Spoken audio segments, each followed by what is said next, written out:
बिहार विधानसभा चुनाव का ऐलान नजदीक है, लेकिन चुनावी मैदान में उतरने के लिए कमर कस चुके दोनों प्रमुख गठबंधनों में सीट शेयरिंग को लेकर अब तक तस्वीर साफ नहीं हुई है।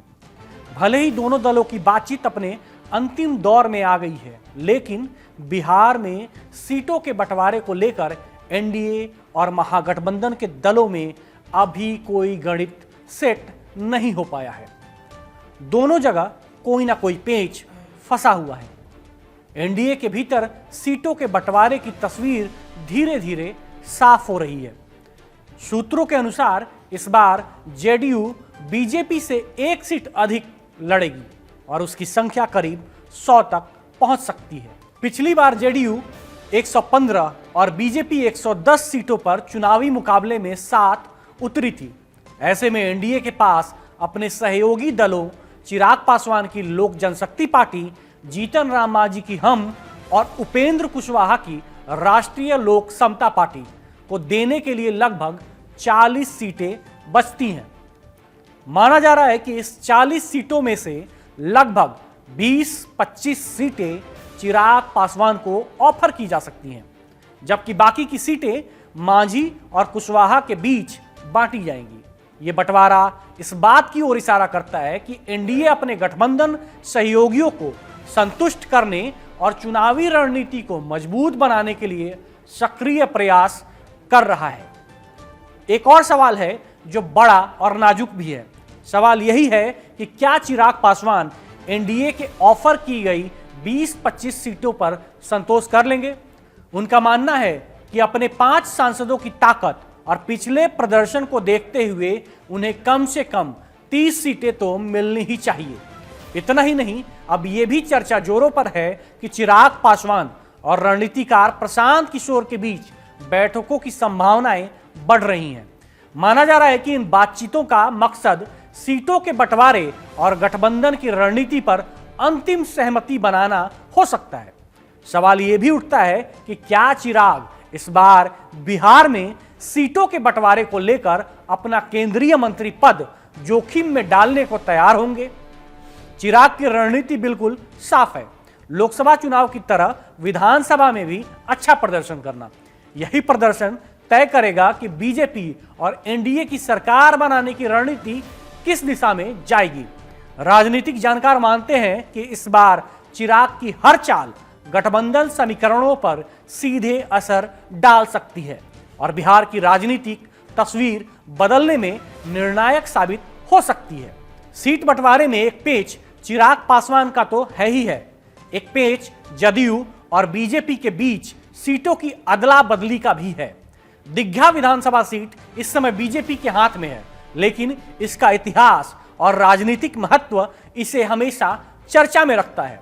2015 और 2020 के चुनावों में बीजेपी के संजीव चौरसिया ने यहां जीत हासिल की थी, जबकि 2010 में यह सीट जेडीयू की पूनम देवी के नाम रही।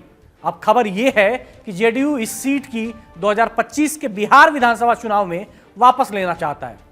जेडीयू इसे अपने महासचिव मनीष वर्मा के लिए रखना चाहता है। हालांकि अभी तक इस पर कोई अंतिम फैसला नहीं लिया गया है। ऐसे में दिग्घा सीट एक बार फिर राजनीतिक, रणनीतिक और गठबंधन समीकरणों के लिए अहम मोड़ साबित हो सकता है। कहलगांव विधानसभा सीट पर अभी बीजेपी का कब्जा है। चर्चा यह है कि कहलगांव सीट से सदानंद सिंह के बेटे को सीएम नीतीश कुमार लड़ाना चाहते हैं। साल 2005 में यह सीट जदयू के अजय मंडल ने जीती थी। जेडीयू इस हवाले से यह सीट बीजेपी से मांग रही है।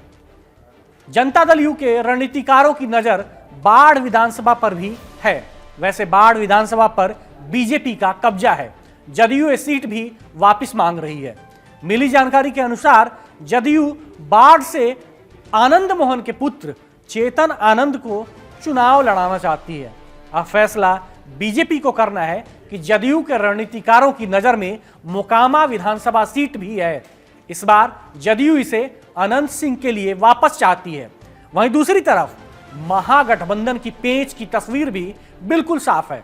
इस बार महागठबंधन में सहयोगी दलों की संख्या 6 से बढ़कर 8 होने वाली है। पहले से शामिल आरजेडी, कांग्रेस, माले, सीपीआई, सीपीएम और वीआईपी के अलावा अब जेएमएम और पशुपति पारस की पार्टी भी गठबंधन में शामिल होंगी। महागठबंधन के लिए सबसे बड़ी चुनौती यह है कि गठबंधन का दायरा तो बढ़ रहा है, लेकिन सीटों का बंटवारा इतना आसान नहीं है। लगभग 125 सीटें आरजेडी के खाते में जाएंगी, वही बाकी सहयोगियों को बांटनी होंगी। पिछली बार आरजेडी 144 सीटों पर चुनाव लड़ी थी, इसीलिए इस बार उनके लिए सीटों में कटौती करना चुनौतीपूर्ण हो सकता है।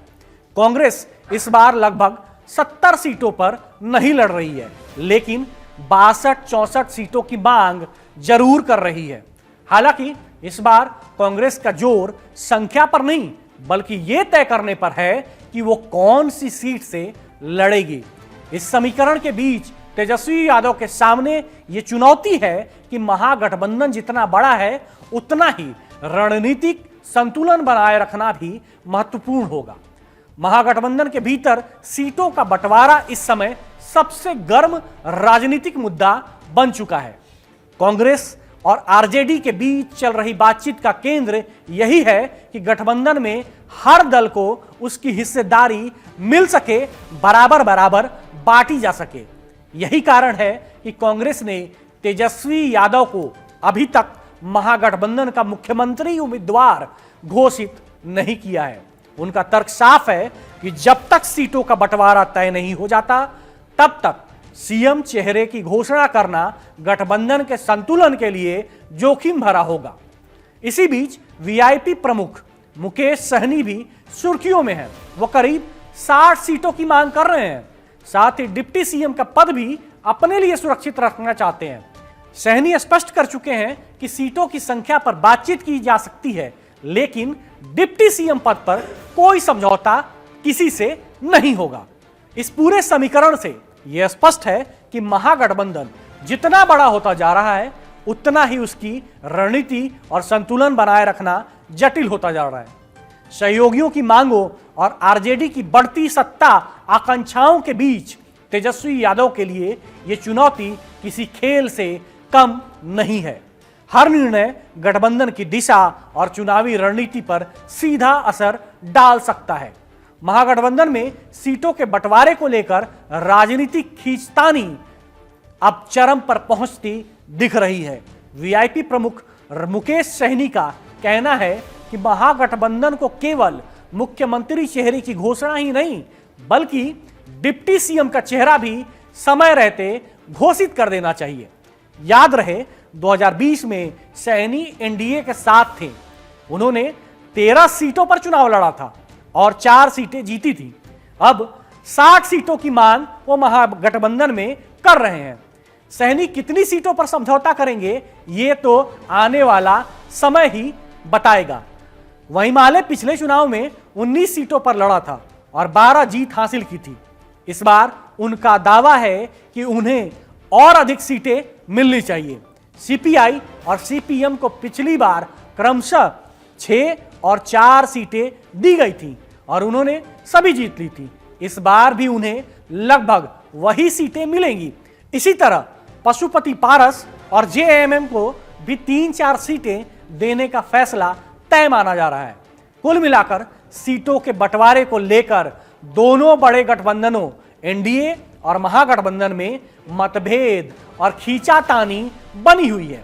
राजनीतिक विश्लेषक मान रहे हैं कि अगले कुछ दिनों में यह समीकरण सुलझ सकता है, ताकि सभी सहयोगी दल संतुष्ट हों और चुनावी रणनीति पर काम तेजी से शुरू किया जा सके।